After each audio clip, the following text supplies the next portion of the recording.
ठरलं तर मग या मालिकेच्या येणाऱ्या भागामध्ये जोगतिणीच्या थरारक शब्दांनी सायलीची 20 वर्षापूर्वीची स्मृती परत येणार आहे आणि आता ॲक्सिडेंटच्या काळ्या रात्रीचा उलगडा करत जोगतिणीचं भाकीत सत्य होणार आहे।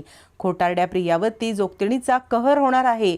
खोटारड्या प्रियाची सगळी लखतर जोगतिण बाहेर काढणार आहे आणि पूर्णाजीला खूप मोठा धक्का बसणार आहे। जोगतिण आता प्रियाचा बाजार उठवायला आलेली असते आणि आता सायलीला न्याय मिळवून द्यायला आलेली असते। देवी आईच्या रूपातच आलेली जोगतिण आता असे काही थरारक शब्द बोलते किंवा 20 वर्षापूर्वीची अशी काही आठवण सांगते ज्याच्यामुळे सायलीला 20 वर्षापूर्वी घडलेल्या गोष्टींची आठवण येते आणि आता सायलीच्या तोंडून जे शब्द बाहेर पडतात ते शब्द ऐकताच प्रियाच काय पण पूर्णाजी पण हदरते। या गोष्टी हिला कशा माहिती, या गोष्टींबद्दल हिला माहिती कशी, जी गोष्ट फक्त मला प्रतिमाला माहिती आहे ती हिला कशी कळली, हे विचार करत जोगतिणीला प्रश्न विचारत असता जोगतिण प्रियाचं खोटारडेपणा सगळ्यांच्या समोर आणणार आहे। जोगतिण ज्या वेळेला जायला निघते ती कल्पनाची तोंड भरून तारीफ करते। कल्पनासारखी खऱ्या मनाची, कल्पनासारखी प्रेमळ, कनवाळू, मायाळू माता या जगामध्ये सापडणार नाही असं कल्पनाचं खूप कौतुक करते आणि तुझ्या मनातल्या इच्छा आकांक्षा सगळ्या पूर्ण होणार, वर्षाच्या आत तुझ्या मांडीवरती नातू खेळणार असं भाकीत करत जोगतिण सगळ्यांना धक्का देते। आता मात्र जोगतिणीच्या या भाकिताने अर्जुन आणि सायली हदरलेले असतात, कारण जोगतिणीचं हे भाकीत कधीच खरं होणार नाही असं त्यांना वाटत असलं तरी नियती मात्र या भाकिताची मुहूर्तमेढ ऑलरेडी रोवलेली असते। कारण अर्जुनच्या मनामध्ये सायलीचं बद्दलचं प्रेम आपण तिच्या ॲक्सिडेंटच्या वेळेलाच पाहिलेलं असतं आणि यापुढे अशी घटना होणार असते की सायली आणि अर्जुन हे मनाने आणि शरीराने सुद्धा एकत्र येत जोगतिणीचं भाकीत खरं ठरणार असतं। 1 वर्षाच्या आत सुभेदारांना त्यांचा नातू, त्यांचा वंशाचा दिवा मिळणार असतो। मग आता जोगतिणीने हे भाकीत केल्यावरती सायली तिच्या पाया पडते। ज्याप्रमाणे तिने कल्पनाबद्दल भाकीत केलेलं असतं, कल्पनाच्या एकदम चांगुलपणाचा असा उल्लेख केला असतो, तसंच सायलीच्या प्रामाणिकपणाचा ती उल्लेख करते आणि म्हणते तू मनापासून कधीही खोटं बोलत नाहीस, पण आत्ता तू अशा अग्निदिव्यातून चाललेली आहेस ना की तुझ्या मनाविरुद्ध तुला काही गोष्टी करतायत, तुला खूप मोठी अग्निपरीक्षा द्यावी लागते आहे, जे तुझ्या मनात नाही आहे ते तुला करावं लागतंय। अगदी तंतोतंत जोगतिण सांगत असते, कारण सायलीला सुभेदारांना फसवायला आवडत नसतं। सुभेदारांना जे आपण फसवतोय त्याच्याबद्दल तिच्या मनात खूप गिल्ट असते आणि त्यामुळे सायली सतत एका प्रेशर खाली असते। हे अर्जुनला पण माहिती असतं। जोगतिण जे सांगते ते अगदी खरं आहे आणि आपण लग्नाचे नवरा बायको असून सुद्धा खोटं वागतोय हे पण जोगतिणीचं भाकीत खरं असतं। त्यामुळे सायली म्हणते तुम्ही जे सांगताय ना ते मला पटतंय। याच्यावरती जोगतिण म्हणते हे बघ, तुझ्या ना आयुष्यामध्ये खूप अग्निदिव्य आलेली आहेत, तुझ्या मनाला ज्या गोष्टी पटत नाहीत त्या गोष्टी केल्यात, पण आता तुझा चांगला काळ आलेला आहे। इथून पुढे तुझ्या मनासारख्या प्रत्येक गोष्टी होतील, तुझ्या मनाप्रमाणे सगळं होईल। तू जे आयुष्यात एक्सेप्ट करतेस किंवा ते जे आयुष्यामध्ये तुझं आहे ते तुला मिळणार आहे। देवी आईचा हात तुझ्या डोक्यावरती आहे। तुझ्यासारखी प्रामाणिक सुसंस्कारी मुलगी हल्ली पाहायला मिळत नाही, पण ना तू योग्य ठिकाणी आलेली आहेस, तुझं हेच ठिकाण आहे, तुला देवी आईनेच या ठिकाणी आणून ठेवलेलं आहे। मग ती पद्धत कोणतीही असू दे, ती पद्धत चुकीची असली तरी सुद्धा, असं म्हणत ती आता डायरेक्ट कॉन्ट्रॅक्ट मॅरेजचाच विषय काढते, जे सायली आणि अर्जुनला कळत असतं। सायली म्हणते खरंच माझ्या मनातली इच्छा पूर्ण होईल का? याच्यावर जोगतिण म्हणते का नाही होणार, तुझ्या मनातली इच्छा पूर्ण होणार। याच्यावरती सायली म्हणते माझे मधुभाऊ सुटतील ना? याच्यावरती आता जोगतिण म्हणते मधुभाऊ म्हणजे तुझे वडिलांसारखे आहेत ना सायली? सायली म्हटल्यावरती आधी नाव तिला सांगितलेलं नसताना सुद्धा सायली हे नाव बोललं असता सायलीला पण आश्चर्य वाटतं। याच्यावरती जोगतिण म्हणते मी खरं सांगू का, तुझं नाव सायली नाही आहे, तुझं नाव वेगळं आहे, बरोबर ना? सायली म्हणते तुम्ही काय म्हणताय मला कळत नाही आहे, पण ना मी एक अनाथ मुलगी आहे। मधुभाऊ तुम्ही विचारलत ना तर ते माझ्या वडिलांच्या जागी आहेत।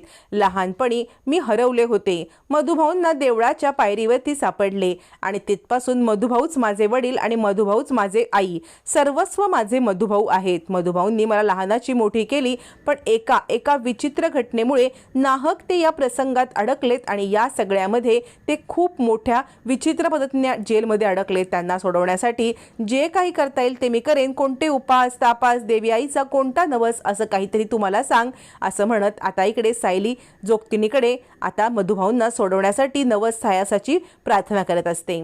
जोगतिण म्हणते थांब, तू प्रयत्न करतेस पण तुला आडी घालण्यासाठी इथेच असलेली एक व्यक्ती आहे, ती व्यक्ती तुझ्या या कार्यामध्ये अडथळा आणत आहे, ती व्यक्ती तुझं हे कार्य पूर्ण होऊ नये म्हणून प्रयत्न करत आहे आणि ती प्रियाकडे पाहते. प्रियाकडे पाहताच पुन्हा एकदा जळजळीत कटाक्ष टाकत जोगतीण सांगते, कसं आहे ना, तू जी कामं करशील ना ती कामं अडकवण्यासाठी इथे अनेक लोक आहेत. आणि प्रिया आणि अस्मिताकडे जळजळीत कटाक्ष टाकत ती सांगते, पण सत्याची जीत होते, तुझी कधीही हार होणार नाही.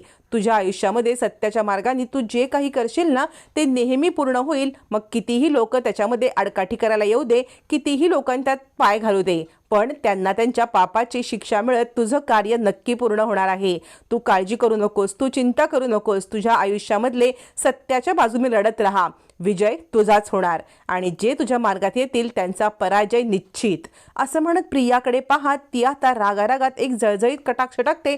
प्रिया हदरते. आल्यापासून ही आपल्याला असं का बोलते आहे की विष ओकते आहे, ही अशीच आहे, ही तुझा संसार उद्ध्वस्त करायला आलेली आहे आणि आत्ता तर काय तुझ्या सगळ्या कार्यामध्ये अडथळा आणायला, आणि ही आपल्याकडे पाहते. नक्की हिला खरंच समजतंय का?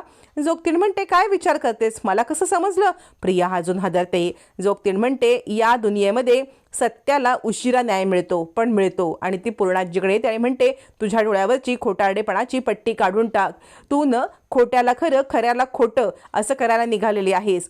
प्रेमामध्ये इतकी पण आंधळी होऊ नकोस की तुझी मुलगी प्रतिमा तिचा तू अनादर करू नकोस. असं म्हटल्यावर ती पूर्णाची हदरते. जोगतीण म्हणते, जोपर्यंत प्रतिमाला न्याय मिळत नाही तोपर्यंत तुला लढायचं आहे. अजूनही तू प्रतिमावरती अन्याय करतेस, तुझ्या लेकीवरती अन्याय करतेस, ज्याची तुला कल्पना पण नाहीये. असं म्हणत जोगतीण खूप मोठं भाकीत करते. इकडे आता सायली हदरते. नक्की ह्यांना काय बोलायचं आहे? अस्मिता विचार करते, ही सारखी सारखी प्रियाकडे का बघते? खोटारडी कारस्थानी असं म्हणत तिच्याकडेच बघते. नक्की ही प्रिया खरंच खोटारडी आहे की काय? त्याच्यावरती सगळेच जण हदरतात. अर्जुन विचार करतो, ही जोगतीण बोलते ते अगदी तंतोतंत खरं आहे, मग आमच्या जे नातवंडाचं बोलली आहे ते पण खरं आहे का? असं म्हणत असतानाच आता इकडे जोगतीण सांगते, तू अनाथ आहेस, पण तुझे आई वडील तुझ्या आसपासच आहेत. असं भाकीत करताच कल्पना म्हणते, काय बोलतेस? यावरती जोगतीण म्हणते, हो, डोळ्यासमोर असलेली गोष्ट कधीतरी आपली असली तरी आपल्याला ती दिसत नाही. प्रिया समजते की जोगतीण सांगत आहे की सायलीचे आई वडील तिच्या आजूबाजूला आहेत, म्हणजे तिची आई प्रतिमा पण जिवंत आहे आणि रविराज किल्लेदार तिचा बापच आहे आणि आपल्याला खोट्यात पाडण्याच्या आधी आपण इथून निघायला पाहिजे. प्रिया काढता पाय काढायला घेते, पण जोगतीण म्हणते, थांबा, कोणी कुठे जाणार नाही. मी जे गोष्टी बोलले त्याचा नीट आधार घ्या, नीट विचार करा. ही पोरगी अनाथ नाहीये, या पोरीचे आई बाप आहेत आणि तिची लवकरच भेट होणार आहे. देवी आई त्यांची भेट घडवून आणणार आहे. आता मात्र इकडे सायलीला काहीतरी आवाज ऐकायला येतं. सायली बेटा पडशील, सायली बेटा पडशील. आता जोगतीणीचे वाक्य ऐकता सायलीची स्मृती परत येते. 20 वर्षापूर्वी आपल्या आईने आपल्याला मारलेली हाक, आपल्या बाबांनी आपल्याला मारलेली हाक, असं तिला आवाज ऐकू येतो. आणि सायली म्हणते, मला खरंच अशी नेहमी भास होता तिकडे आल्यावरती. जोगतीण म्हणते, हा संकेत आहे देवी आईचा, पण तुला आयतं खाणं मिळणार नाही. तुला तुझ्या आईबाबांचा शोध घेण्यासाठी खूप परिश्रम करायला लागणार आहेत आणि त्यासाठी तू तयार राहा.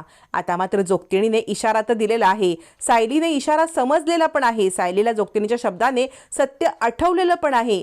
आता जोगतीणीने अजून काही शब्द बोलायची खोटी की सायलीला सगळं आठवणार आहे. सायलीला सगळं आठवल्यावरती सायली आता आपल्या खऱ्या आईवडिलांचा शोध घेऊन त्यांच्यापर्यंत पोहोचून प्रियाचं खोटारडं पण कसं उघडं करणार हे येणाऱ्या भागातच कळणार आहे.